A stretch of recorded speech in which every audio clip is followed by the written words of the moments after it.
Happy first day of school, everybody. This is Karen Jones wishing everybody a happy first day to the 2014-2015 school year. I hope that you've received your Montgomery Public School System 2014-2015 Code of Student Behavior. Some things in here that parents, you need to be made full aware of. And if you have any questions, call or contact the superintendent or board members. They're getting iPads so they can pull it up now. It's probably they don't know what's in here. But the notice of receipt form, they want you to sign that. If you do not sign it, that does not absolve you, student or parent, from the requirements. So it does not exclude you from any of the rules that are in the book. If you do not understand, though, anything, contact the superintendent's office or your local board member. Hope they return your call. Porterfield will, because he's running for re-election. So I know he probably call you. But hopefully Dina Weston will have his seat. Anyway, make sure this year, parents, that you get your iNow password from the school. You should have it at least by Tuesday. As far as textbooks, you should have them by the end of the week. If you're not receiving textbooks, please let me know so we can find out what's going on, because you can't a child cannot function without textbook. Not at all. On page 14, I have several questions about these school visitors. Page 14, the Board of Education policy. Cute. Constitutional, I don't know. Seems retaliatory towards parents, guardians, and advocates. Seems like it's taking some rights from parents. So parents, please be made aware of page 14. Parent, guardian, advocate conferences with teacher and or principal. All conferences, is number 5, must be scheduled in advance, as if they aren't. And then if you're coming up there trying to request a conference for that day, sometimes you may get in, sometimes you're not. They want parent involvement, but then when parents start getting too involved, they want y'all to push back. They want mutual courtesy and respect shown during the conference. Visits may be prohibited at certain times, such as the first and the last week of school, which is understandable, and immediately before or after vacations or other breaks, and while standardized testings or assessments are being conducted. Okay, that's about 3/4 of the school year, right? Because that's what they do. Take breaks and assess the students most of the year. Conferences can only be held with parent, guardian, and advocate. Parent and guardians must notify the principal in advance if they are requesting that additional persons attend. Why? Why? Why? The principal will have the final decision whether or not additional persons may attend the conferences. Seems like a little discrimination building policy right here. If special accommodations are needed for a conference, call the school to make arrangements prior to the visit. And y'all have attorneys helping y'all. You got a school attorney helping you with this. Violating all your parent and guardian rights. Disruptive visitors. Disruptive conduct includes, but is not limited to, using a raised voice, using profanity, uttering verbal or written threats, or employing threatening gestures, or otherwise engaging in action deemed inappropriate by the building administrator, Sounds like that complaint I wrote about Special Ed Director Katrina Johnson, who was uttering verbal threats toward an advocate, Miss Irby, that we still hadn't got that Freedom of Information Act, that video where she was, bring it on, bring it on. Still hadn't got that video, Superintendent Allen. Vernetta Perkins, still hadn't got that video. And what was her consequences for acting out, being disruptive? I guess her consequence was the Board of Education policies against parents and advocates. Isn't that something? All visitor cell phone calls should be completed prior to entering the building. All electronic devices should be turned off. Visitors should follow all school rules regarding telecommunication devices for students. Y'all better not listen to that. Keep your cell phones on and record them. They don't want you to record them using raised voices like they do, using profanity, uttering verbal or written threats. It's not just the parents. We have faculty and staff members who exhibit these actions, but instead of trying to work together, they flip the script, use the complaints that are submitted that MPS employees exhibit and put in black and white. Thank you though. Now that it's in black and white, we'll see what we can do about it. On page 15, the special populations. Special populations. It should be titled special education. Gifted students are special ed students as well because they receive special resources.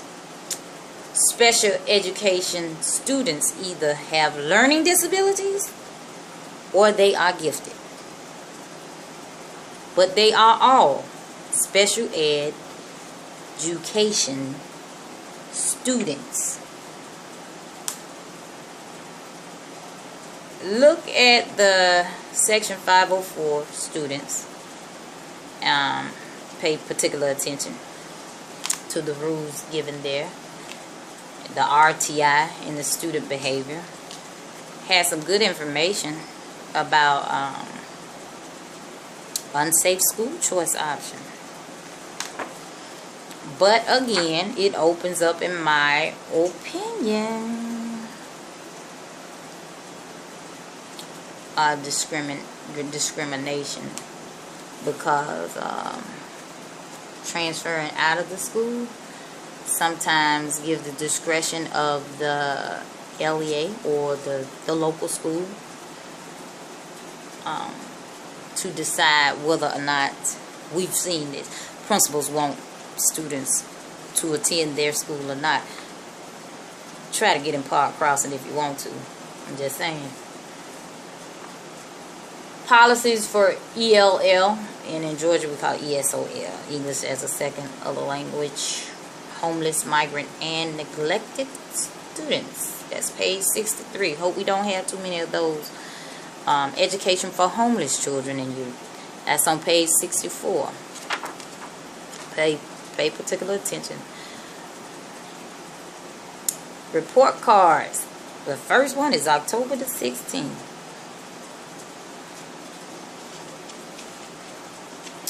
And I'm having some issues with this, and it's just me, parents. I don't know why they want the health assessment record. This information will be kept strictly confidential. They want to know a lot of demographics and health information. If your child isn't on medication, in my opinion, I wouldn't complete this because it's none of their business. People have to understand about the HIPAA laws. Who is your dentist? What kind of insurance does your child have? And I understand if they become ill at school, the main thing would be 911. Call them. And if you don't get the answering service from our city 911 service, call the parent. Then call 911 again. They have a bus information form. The buses are just like classrooms. So if you cut up on the bus, you'll be put out of the bus. And your mama will have to, your mother will have to take you to school. Only thing I don't like is that quote, riding a bus is a privilege, not a right. Really? Because the state and federal give funds for transportation. So it's really not a privilege. County sort of is a right. But that's page 74. That's what they...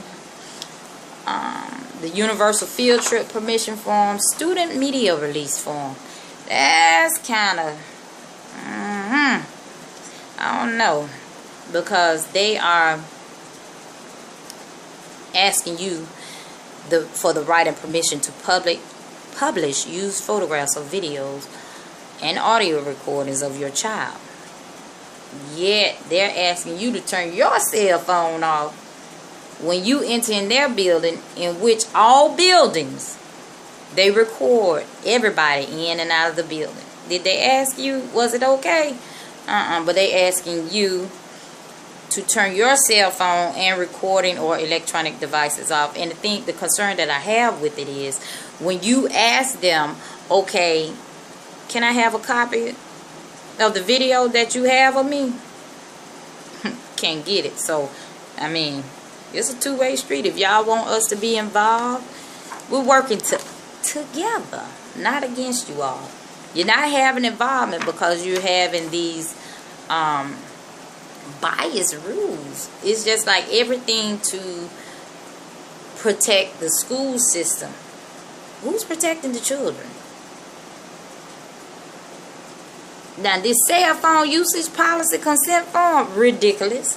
Number one, because you all made it a board policy to have students to have cell phones.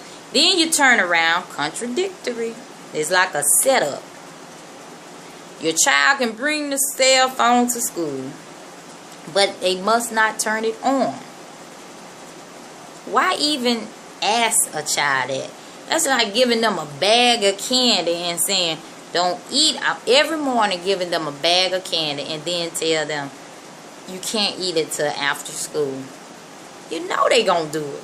Why set them up for this?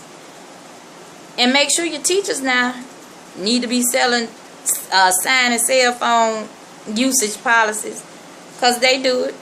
Again, model behavior. If you don't want the students or visitors using cell phone, teachers or staff, faculty members shouldn't be using them either. Everybody turn your cell phone off. Let me tell you, everybody. So again, every time you go in that school, hit your record button. That page 78. I'm telling you, hit your record button because they are recording you. They have a suspension appeal form and a bullying complaint form. So little bullies, they have a little complaint form again. And we're not tolerating bullying this year or any year. So parents, I ask that you please read the Code of Student Behavior. If you have any questions, call the superintendent office, 223-6700. Ask for Margaret Allen. Ask for your board member's number, or go on the website www.mps.k12.al.us school board. Find out whoever your board member is. Contact them. Let them know that you have a question about their board policies. It is your right to do that. You are the parent or guardian. You pay taxes. These are your rights. These are your children. We want equal and fair rules for everybody. We want a successful school year for all students. Parents, don't wait until spring break to start questioning whether or not your child will be graduating. You need to be trying to find out how many credits they have today, tomorrow, this week, the first week of school. What you need to do. For those schools who have guidance counselors, make appointments with the guidance counselor to see what your child, senior, needs to graduate. Really, 10th grade, you need to be trying to see how many credits your child needs and what option your child has. Night school, with summer school, help them. I know these are questions while it is still August. You don't need to wait until March or April to be looking around, buying those graduation pictures, and then going to the graduation ceremony, participating in them, graduating, then coming back in summer school to really complete their studies, and then coming back the next school year. You know, people catch on and keep those little programs. So anyway, Operation Graduation, we're trying to help assist all we can with students who are graduating 10th grade, 11th grade, 12th grade. We want you all to be successful. And principals, you should be trying to work with the parents and guardians. That page 14 opens up Pandora's box, because it opens up discrimination, in my opinion. And I'm not comfortable with that student health assessment form just being at the school. It's just a few things that I'm not comfortable with that I think you as the parent or guardian need to read and let me know why you like or dislike some of these rules. Because you know, when they work on these books or the Code of Student Behavior, they get a select few of individuals and they work on these things, but asking the general population, need to be having public hearing on some of these rules. Let me tell it. But anyway, happy first day of school. Everybody enjoy this school year. We're trying to get students on honor roll. We're trying to get students graduated. We're trying to help them be the most successful student in this great state of Alabama by working together with the school system, if they choose to, and just creating a great environment, a successful educational utopia for all students.